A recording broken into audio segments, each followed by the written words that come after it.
Robotic surgery in cancer patients. We'll be discussing कि भाई robotic surgery क्या होती है, क्या एडवांटेजेस हैं। It's coming up in a very big way. So first thing जानने की ये है कि robotic surgery is a surgery done by a machine operated by a doctor. यानी कि एक मशीन है, उसको हम रोबोट बोल देते हैं, बट उसको ऑपरेट करने वाले डॉक्टर होते हैं। ऐसा नहीं है, कई बार पेशेंट सोचते हैं कि वो ऑटोमेटिक मशीन चलने जा रही है, अपने आप ही ऑपरेशन कर रही है। एटलीस्ट वो अभी नहीं होता है। तो वो जो मशीन है उसके कुछ आर्म्स होते हैं, जैसे ऑक्टोपस के आर्म्स होते हैं, उसके 4-5 आर्म्स होते हैं।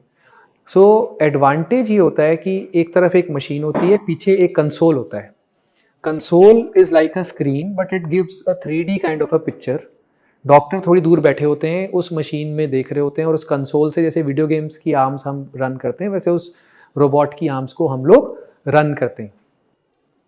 तो एडवांटेज ये होता है कि बहुत ह्यूमन बॉडी के अंदर जो कॉम्प्लेक्स छोटी छोटी कैविटीज़ होती हैं वो स्क्रीन पे बहुत बड़ी दिखती हैं, और प्रिसीजन इतना ज़्यादा होता है उन आर्म्स का कि डॉक्टर्स या सर्जन्स जो होते हैं बड़े आराम से बहुत छोटी कैविटी को, क्योंकि इतना लार्ज करके देखते हैं, तो छोटी छोटी माइक्रो सर्जरीज भी बड़े ध्यान से कर सकते हैं।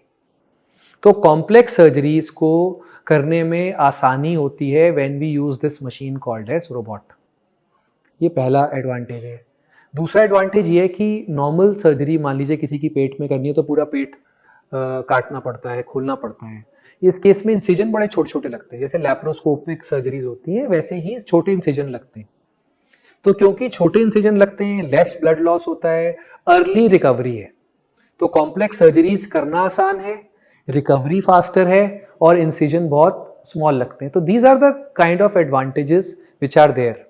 However one needs to know कि इसको सीखने का एक लर्निंग कर्व है। तो the doctor who is doing it must be trained in robotic surgeries, because there is a machine and there is a man behind the machine. That man should be adequately trained to run that machine.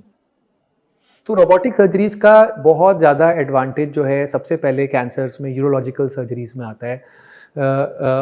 यानी कि pelvis में जो बीमारियां होती हैं, यानी कि prostate cancer, urinary bladder cancers या किडनी कैंसर्स, इसमें इसका सबसे ज़्यादा रोल होता है। इनफैक्ट रोबोटिक सर्जरी सबसे पहले इन्हीं कैंसर्स को ट्रीट करने के लिए बनाई गई थी। सेकेंड, फिर हेड एंड नेक कैंसर्स में जो ओरोफेरिंक्स होता है, यानी कि गर्दन के पीछे का पार्ट, इस पार्ट को ट्रीट करने के लिए भी रोबोटिक सर्जरीज काफ़ी एडवांटेजियस हैं। ऐसा क्यों है? क्योंकि चाहे गर्दन के पीछे हो या पेल्विस हो, पेल्विस मतलब शरीर का नीचे का हिस्सा जहाँ पे प्रोस्टेट या यूरिनरी ब्लैडर रहता है, वो पार्ट बड़े छोटी कैविटीज़ होती हैं, उसके अंदर मोबिलिटी का स्कोप बहुत कम होता है। तो वहाँ ये रोबोट बड़े आराम से सर्जरीज करने में सक्षम होते हैं। कहाँ रोबोटिक सर्जरीज का फ़ायदा नहीं है? जहाँ पे एक्सेस बहुत आसान है, यानी कि एक्सटर्नल सर्जरी करनी है, मान लीजिए हाथ की सर्जरी करनी है या फिर ब्रेस्ट की सर्जरी करनी है, यहाँ पे वैसे ही स्पेस बहुत है ऑपरेट करने के लिए, दिखता बड़े आराम से है, तो यहाँ पे रोबोटिक सर्जरीज करने का बहुत एडवांटेज नहीं है। थर्ड, जैसे पेट की सर्जरीज हैं, एब्डोमिनल सर्जरीज, यहाँ पे भी robotic surgeries are coming up, but it's not like they have taken the pole position, because यहाँ पे अभी भी लैप्रोस्कोप से बड़े आराम से हम लोग सर्जरीज कर पाते हैं। सो ये टॉपिक बनाने का रीज़न क्या है कि पेशेंट सोचते हैं कि भाई रोबोटिक सर्जरी मतलब automatic something which is the best thing to happen, and they demand a robotic surgery where it is not even indicated. So ऐसा नहीं है। You should know कि रोबोटिक सर्जरी के बेनिफिट्स हैं, but it is not like it is the only surgery that is indicated across all types of cancers. So बड़े specific indications हैं जो आपकी टीम आपको समझा सकती है। इंट्रा एब्डोमिनल सर्जरीज में ज़रूरी नहीं है कि रोबोट इज़ द बेस्ट, उसके अलावा लैप्रोस्कोपिक सर्जरीज भी उतनी ही अच्छी होती हैं। So you need to know कि वेदर इट इज़ इंडिकेटेड और not, and what are the advantages.